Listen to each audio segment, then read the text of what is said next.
नमस्कार दोस्तों, आज मैं जो आपके सामने विषय लेके आया हूँ वो है हमारे देश में जो जात पात, धर्म, समाज और ऊंच नीच, इन सब का भेद मैं आज क्लियर करूँगा आपको कि आखिर ये क्या है, क्या चक्कर है जो हमारा ही देश केवल इतने जात पात धर्म में बटा हुआ है।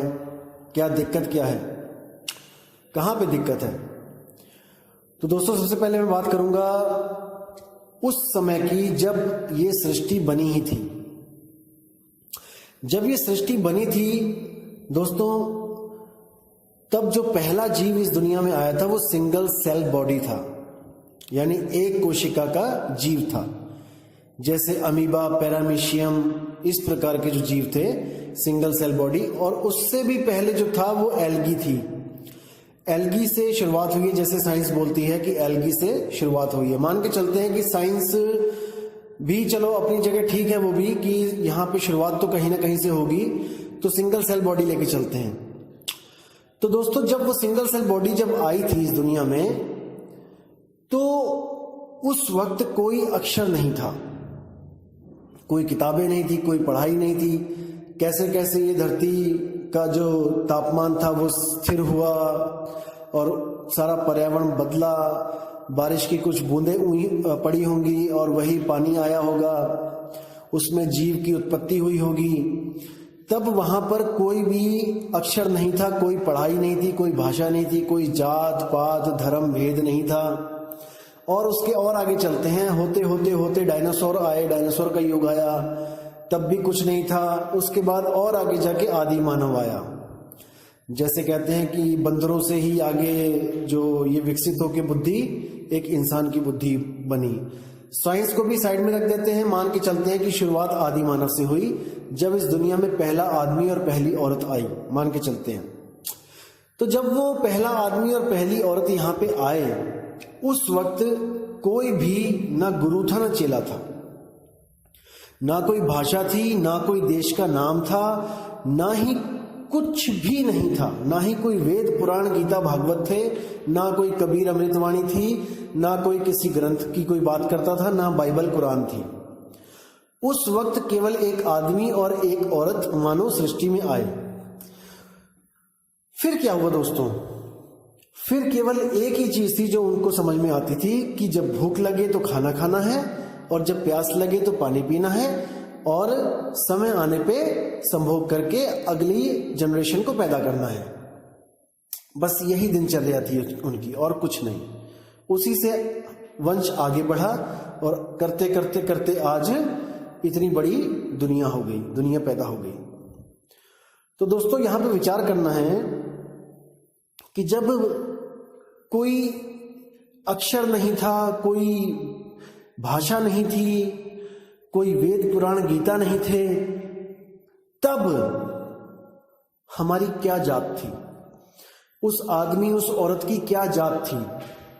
आज तो हम बड़े गर्व से कहते हैं कि मैं राजपूत हूं, मैं ब्राह्मण हूं, मैं वैश्य हूं, शूद्र हूं, कह देते हैं हम लोग। दोस्तों, जब ये भाषाएं नहीं बनी थी, जब अक्षर नहीं बने थे, तब राजपूत का रा कहां से आया, ज कहां से आया, प कहां से आया, ता कहां से आया? किसने इसमें ऊ की मात्रा लगाई? तो दोस्तों, इसको विचार करना है। केवल इंसान को छोड़कर जितने भी अखिल सृष्टि में जीव हैं, आज तक वो अपनी जात पात को, अपने आप को जात पात में बांट नहीं पाए। केवल और केवल एक इंसान ने ही ये काम किया, सिर्फ एक इंसान ने।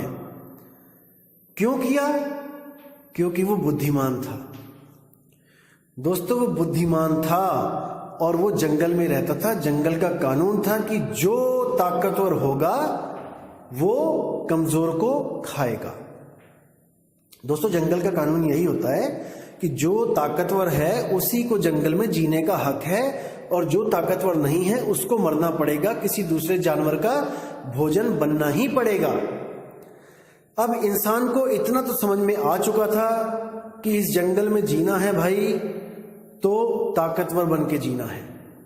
इसीलिए उसने जानवरों के साथ ताकत की जगह बुद्धि का इस्तेमाल करना शुरू कर दिया। उसको पता लग चुका था कि हम शेर से, हम हाथी से नहीं लड़ सकते, तो क्या करना पड़ेगा, तो दिमाग से उनको हराना पड़ेगा। आज भी ये दिमाग इतना तेज है इस इंसान का। इसी प्रकार जो इंसान था उसने जब देखा कि मेरे जैसे ही और भी लोग हैं यहाँ पे, देखो एक तो होता है कि इंसानों ने जानवरों पे विजय प्राप्त करी, वो तो अपने दिमाग के द्वारा उसने विजय प्राप्त कर ली। गड्ढे खोद के हाथियों को फंसा लिया, गड्ढे खोद के शेरों को पकड़ लिया, बहुत कुछ किया। लेकिन जब उसने देखा कि एक जानवर ऐसा भी है यहाँ पे जो बिल्कुल मेरी तरह है, मेरी तरह ही दिमाग रखता है, यानी कि आदमी ने जब आदमी को महसूस किया कि ये भी एक तरह का जानवर ही है और जो मेरी तरह ही दिमाग रखता है, तब उसने क्या सोचा, तब उसने क्या चाल चली, उसने अक्षरों का जाल बिछाना शुरू किया। अक्षरों का जब जाल बिछाना शुरू किया, धीरे धीरे अक्षरों से भी पहले क्या था, वो चित्रों का सहारा लेते थे। जैसे किसी ने किसी एरिया में चित्र शेर को देखा तो वहां पे शेर का चित्र बना लेते थे किसी पहाड़ी पर या किसी पत्थर पर, ताकि कोई और आए तो उसको ये चित्र दिखाई दे और वो समझ जाए कि यहाँ पे ऐसा ही इसी प्रकार का कोई जानवर रहता है। जहां पे उन्होंने किसी जहरीले सांप या अजगर को देखा तो वहां पे उन्होंने सांप की आकृति बनाई दीवारों पे, क्योंकि अक्षर तो थे नहीं कि वहां पे कुछ लिखते उनको। तो धीरे धीरे क्या हुआ, अक्षरों की खोज हुई और उन्होंने हर चीज का एक नाम रखना शुरू कर दिया और अपने अपने कबीलों में उसी नाम को अच्छी तरह समझाया जाने लगा कि अगर ये चित्र बना है और ये जानवर आपको दिखाई दे तो इसका नाम है शेर। 2 अक्षर निकाले वहां से वर्णमाला से और शा में एक ही मात्रा और रा, ये 2 अक्षर सिखा दिए गए कि इसको शेर कहते हैं। अब अपने पूरे कबीले में सबको ज्ञान हो गया कि शेर जब भी बोला जाएगा तो यही जानवर आसपास होगा। इसी तरह बाकी नाम भी रखे गए, जल रखा गया, हवा रखी गई, पेड़ रखे गए। कहने का मतलब हर चीज का जो भी उनको नई चीज दिखती रही उसका वो एक नाम रखते गए और अपने समाज में जो अपना ग्रुप था, जो कबीला था, उनको वो पढ़ाने लगे, समझाने लगे। जो समझाता था वो गुरु होता था, वो ज्ञानी होता था और बाकी सब शिष्य होते थे। तो इसी तरह वहां पर सबको जब समान ज्ञान होने लग गया, एक सा ज्ञान हो गया, तो कुछ शातिर लोग थे आगे से आगे चलने के बाद, जब आगे से आगे पीढ़ियां चलती रहीं, कुछ शातिर लोगों ने क्या किया, लोगों पर हुकूमत करने के लिए दिमाग दौड़ाना शुरू किया कि जानवरों पे तो हम विजय पा लेते हैं दिमाग से, बुद्धि से, अब इन लोगों पे यानी अपनी ही जात वालों पे, अपनी ही जो इंसानी जात है उसके ऊपर कैसे राज किया जाए। उन्होंने क्या किया, उन्होंने एक भगवान की कल्पना कर डाली कि एक ऐसा भगवान होता है जो सारी दुनिया को चलाता है, जिससे हमें डर के रहना चाहिए, और जिस भी तत्व से उन्हें डर लगा, जैसे बिजली कड़की तो सब डर गए, तो उन्होंने बोल दिया ये बिजली ही भगवान है। आग निकली, भयंकर आग लगी कभी, तो कह दिया आग ही भगवान है।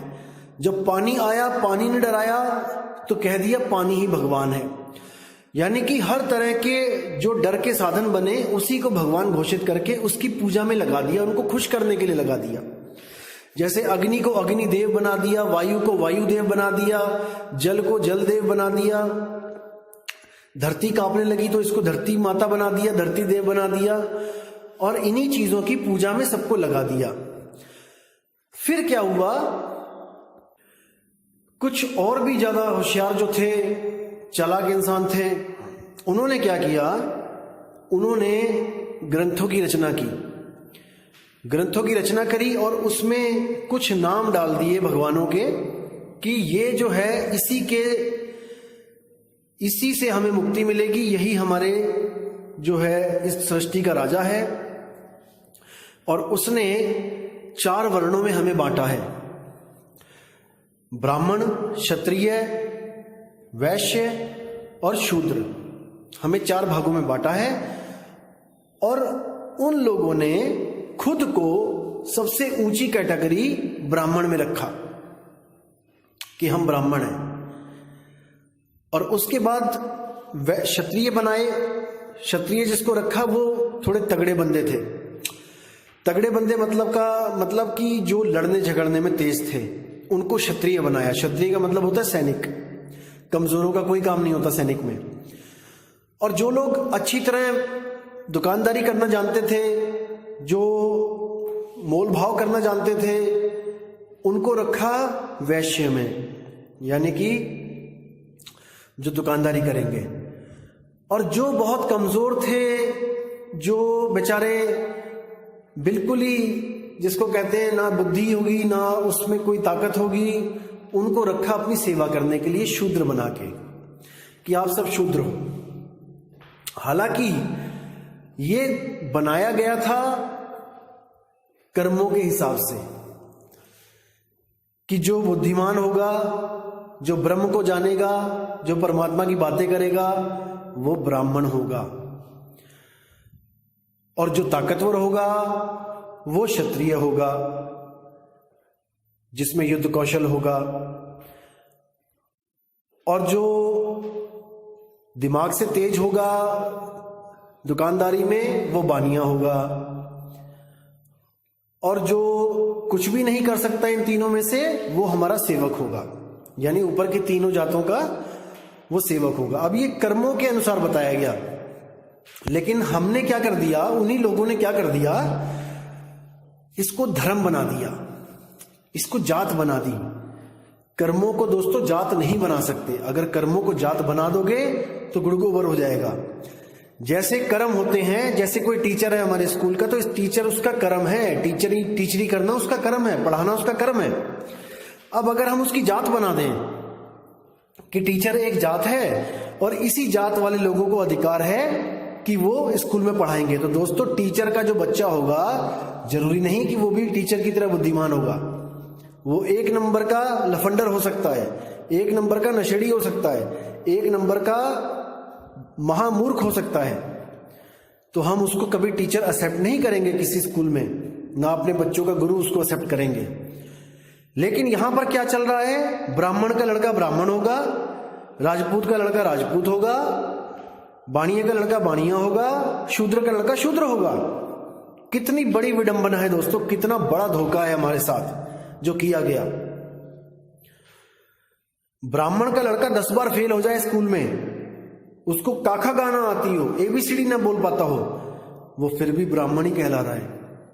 देखो, क्षत्रिय का लड़का जो बिल्कुल सूखी हड्डी है, जिसको फूंक मार के उड़ा दिया जाए, वो क्षत्रिय कहला रहा है। वो भी मोटरसाइकिल के पीछे लिख के घूमता है कि मैं राजपूत हूं। बाणिये का लड़का जिसको ABCD नहीं आती दुकानदारी की, वो बाणिया कहला रहा है। और शूद्र का लड़का जो आज IAS बना हुआ है, वो अभी भी शूद्र ही कहला रहा है।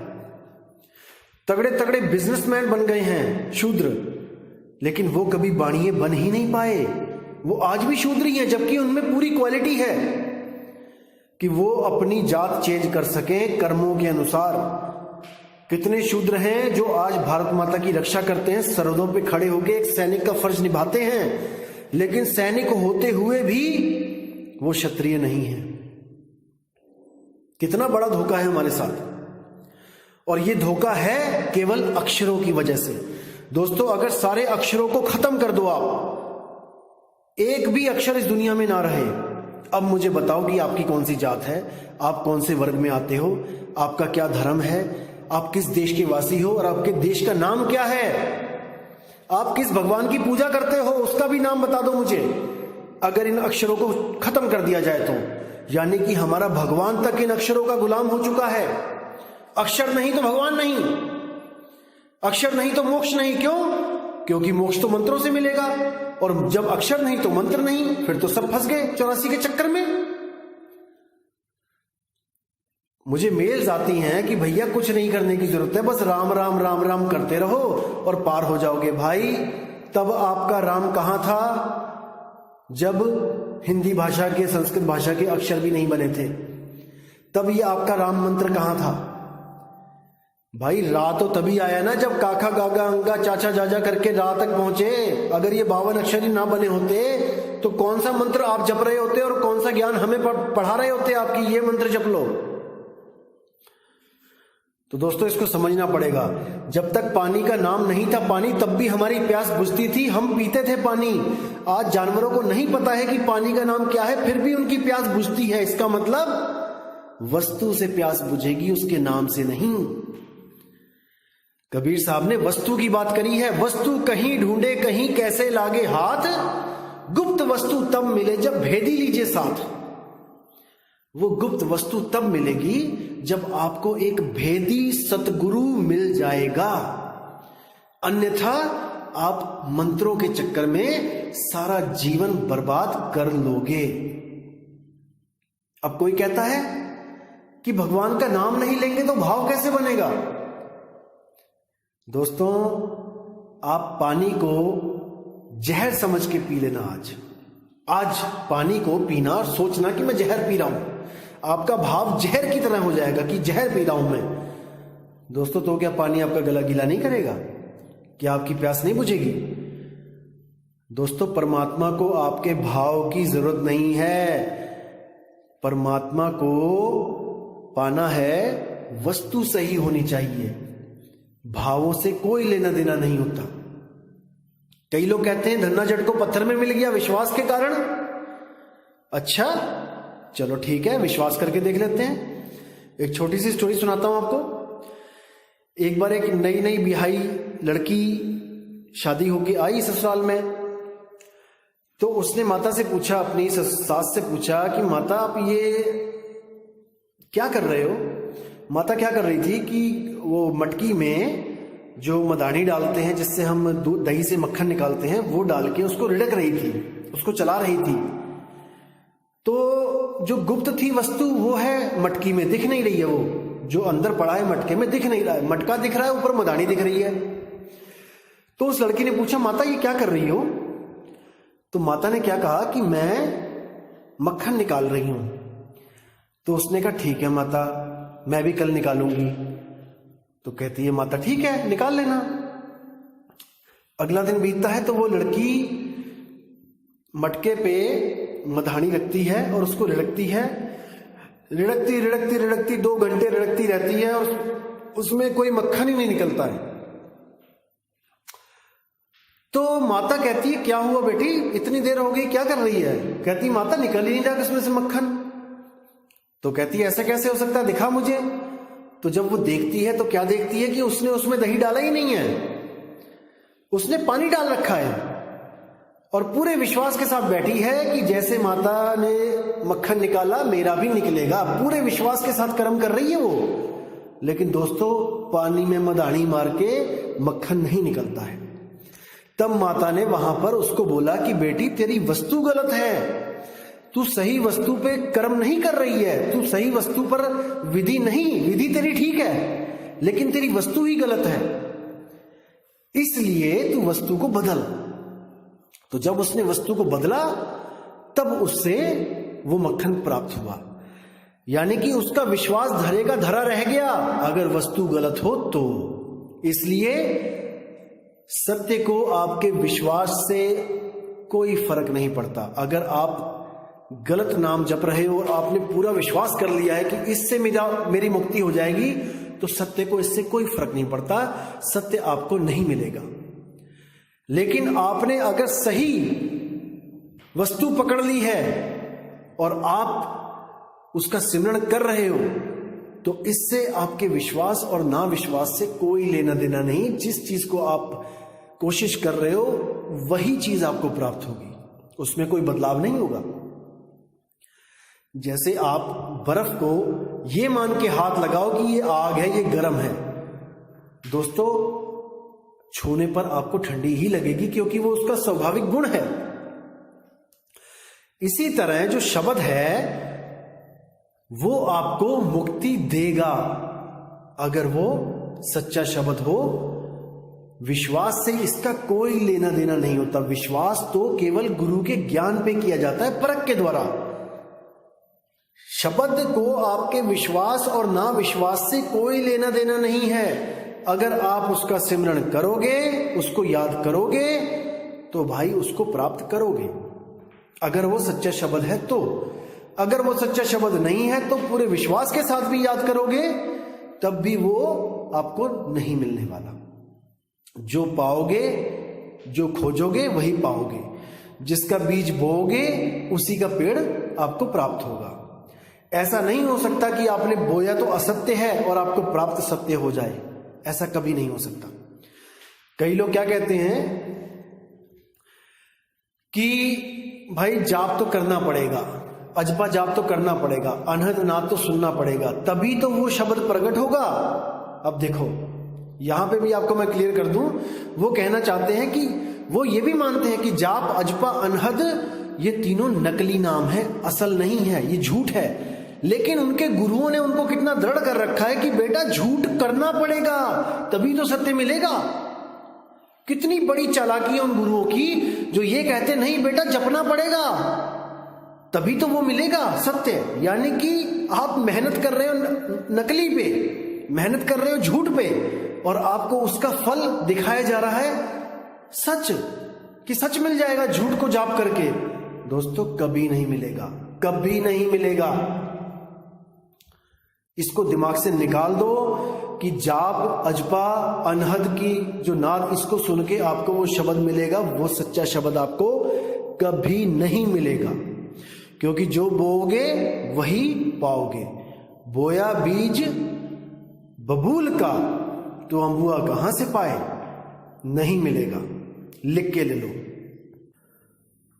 तो दोस्तों ऐसे ही कई गुरु आपकी जिंदगी में आएंगे जो आपको गलत रास्ता दिखा के कहेंगे कि इस गलत रास्ते पे चलो तभी तो आपको मंजिल मिलेगी। दोस्तों गलत रास्ता गलत मंजिल की तरफ लेके जाता है, सही मंजिल की तरफ बिल्कुल भी लेके नहीं जा सकता। तो दोस्तों अब मैं आपसे विदा लेता हूं और अगली ऑडियो बहुत जल्दी आपको मैं भेजूंगा, और उसमें कुछ ऐसी बातें होंगी जो आपके अज्ञान के जो पर्दे हैं उनको खोल देंगी। और मुझे पता है जो विवेकी हंस हैं वो जाग चुके हैं। एक सत्संग बहुत होता है विवेकी को जगाने के लिए। एक सत्संग कैसे आपको बताता हूं मैं। कोयल होती है एक, कोयल क्या करती है, जब वो प्रेग्नेंट होती है तो वो कौवे का घोंसला ढूंढना शुरू कर देती है। वो अपना घोंसला कभी नहीं बनाती। आपने देखा होगा चिड़िया जब प्रेग्नेंट होती है तो अपने घोंसले को बनाने के लिए वो कहां कहां से घास फूस उठा के लेके आती है, लेकिन कोयल कभी ये काम नहीं करती। वो क्या करती है, वो देखती है कि कौवे ने घोंसला कहां कहां बना रखा है। तो जब वो प्रेग्नेंट होती है वो कौवे के घोंसले के आसपास दिन रात नजर रखती है, और जब उसको लगता है कि हाँ अब मैं अंडे दे सकती हूं, तो वो जाकर, जब कौवा नहीं होता है तो जाकर उसी के अंडों में अपने अंडे मिला देती है। तो क्या होता है दोस्तों, कोयल के अंडे और कौवे के अंडे दोनों सेम साइज के होते हैं, इसलिए कौवा समझ ही नहीं पाता है कि इसमें से मेरे तो 4 थे, ये 8 कैसे हो गए। बड़ी दुविधा में पड़ जाता है। अब उसको पता भी है कि कोयल के अंडे हैं, उसको पता होता है, क्योंकि उसके, अब जैसे मान के चलो हमारे 2 बच्चे हैं, 2 और आके मिल जाएंगे हमारे घर में, तो हमें तो पता ही है ना कि हमारे 2 थे, 4 कैसे हो गए। इसी तरह कौवे को भी पता लग जाता है कि इसमें 4 अंडे कोयल के हैं, और उसके भी मन में विचार आता है कि मैं उन अंडों को फोड़ दूं, लेकिन सेम साइज, सेम कलर, सब कुछ सेम होने की वजह से वो डरता है कि कहीं गलती से मैं अपने अंडे ना फोड़ दूं। इसलिए अब जहां 4 अंडे सेने होते हैं उसको गर्मी देनी होती है, अब बेचारा 4 को देती है, जो कौवी होती है। अब 4 को सेती है, उसके बाद इंतजार करती है कि जब बच्चे निकलेंगे तब मार दूंगी मैं, जो कोयल के बच्चे हैं उनको। अब जब कोयल के बच्चे होते हैं तो क्या होता है, तो कौवा फिर देखता है कि अब जो बच्चे पैदा हुए हैं वो भी कलर सेम, साइज सेम, सब कुछ सेम, और उन बोल तो सकते नहीं होते बच्चे, बस मुंह खोलते हैं खाने के लिए। बड़ी दुविधा में पड़ जाता है कि यार अब मेरे बच्चे कौन से हैं, इसमें किसको मारूं मैं। अब क्या होता है, अब बेचारा जहां 4 बच्चों को पालना होता है वहां 8 को पालता है, ला ला के कीड़े मकोड़े खिलाना शुरू करता है उसको। अब बेचारा जहां 4 चक्कर लगेंगे वहां 8 लग रहे हैं, बड़ी मुसीबत, क्या किया जाए।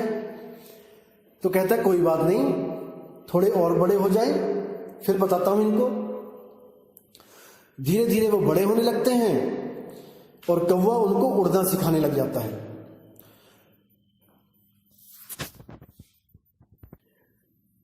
धीरे धीरे सब परफेक्ट हो जाते हैं उड़ने में, अच्छी उड़ारी मार के अपना एक डाल से दूसरी डाल तक पहुंचना सीख जाते हैं। तो क्या होता है, कौवे की तरह ही वो बच्चे अपनी भाषा सीख चुके होते हैं, कौवे की भाषा बोलने लग जाते हैं वो कोयल के बच्चे। कोयल तब तक नहीं आवाज देती जब तक वो उड़ना सीख ना जाए, वो देखती रहती है, आसपास ही होती है डालियों पे। जब वो पूरी निश्चित हो जाती है कि हाँ मेरे बच्चे अब उड़ सकते हैं, तब केवल एक आवाज लगाती है। जैसे आपने कोयल की मधुर आवाज सुनी है ना, कुहू। अब वो आवाज सुन के कौवे के बच्चे कोई रिएक्शन नहीं देते और कोयल के बच्चे एकदम कान खड़े करके देखते हैं, अरे ये आवाज कहां से आई, इतनी मधुर, इतनी प्यारी आवाज कहां से आई। और वो भी उस आवाज पे अपनी आवाज मिलाने लग जाते हैं, उसकी आवाज को ग्रहण करने लग जाते हैं और उसके बदले उसी आवाज में जवाब देने लग जाते हैं। और वो पहचान जाते हैं कि हम जिस घोंसले में हैं वो हमारा नहीं है, हम यहां के बाशिंदे नहीं हैं, हम गलत घोंसले में हैं। और धीरे धीरे करके वो उड़ारी मार के अपनी मां के साथ अपने घर को चले जाते हैं। दोस्तों यही हाल है विवेकी जीवों का। केवल एक बार सत्संग मिलना चाहिए उन्हें, एक पल में